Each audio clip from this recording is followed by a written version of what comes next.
Andriau, ką manai, ką bendro turi mitochondrijos, džiazas ir medicina? Visu tuo domisi kitas mūsų finalistas. Taigi, dabar mes pakviesime Vilniaus universiteto medicinos mokslų 4 kurso studentą Karolį Šablauską. Ir jo kalbama tema - naujos kartos mitochondrinių lygų gydimas. Taigi, Pasitikite prašom. Karolį Šablauską.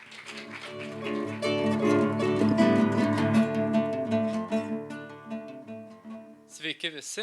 Šiandien aš pakalbėsiu apie mitochondrijas ir jų lygų gydymą ir pratęsiu savo kolegės pranešimą. Taigi, įsivaizduokime miestą ir tarkime, tas miestas yra Vilniaus dydžio ir jo pakraštyje kažkur tai yra jėgainė, teikianti energiją mūsų miesto gyvenimui. Toje jėgainėje yra kompiuteris, kuris valdo elektrinės darbą. Tačiau vieną dieną tas kompiuteris sugenda, elektrinės darbas sustoja ir mieste užgesta šviesos. Panašiai iš tikrųjų gali atsitikti ir mūsų organizmo ląstelėse, kurios taip pat turi savo energijos jėgainės. Ir šios ląstelės jėgainės yra vadinamos mitochondrijomis.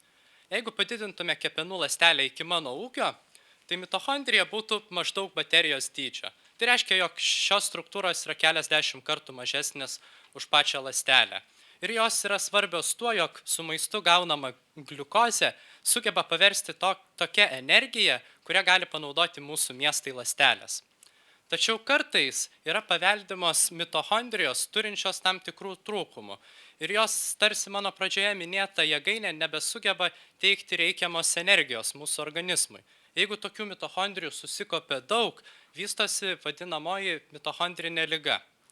Pačios mitochondrinės ligos yra gana retos ir jų pavyzdys galėtų būti melas sindromas. Ši liga yra sudėtinga, todėl kad ji pasireiškia jauname amžiuje, serga žmonės jaunesni negu 20 metų ir ji pasireiškia labai sudėtingais simptomais vienu metu, tokiais kaip širdies veiklos sutrikimas, epilepsijos priepuolis, gali silpti rega. Ir ši liga yra sudėtinga todėl, kad ji gali būti paveldima ir jie gali sirgti ištisos šeimos. Tačiau šioje vietoje atsiranda gydymo metodas, kuris gali tokiom šeimom pagelbėti. Mitochondrinių ligų gydymas yra įdomus tuo, jog gydyti pradedama dar prieš žmogui gimstant. Iš tikrųjų gydoma pati pirmoji žmogaus organizmo ląstelė, kurią mes galime gauti dirbtinio apvaisinimo metu. Dirbtinio apvaisinimo technologijos leidžia gauti šią pirmąją ląstelę, sustabdyti jos augimą ir pritaikyti gydymą. Ta ląstelė turinti nefunkcionuojančias mitochondrijas gali būti ištaisoma panašiu principu kaip organų transplantacijos metu.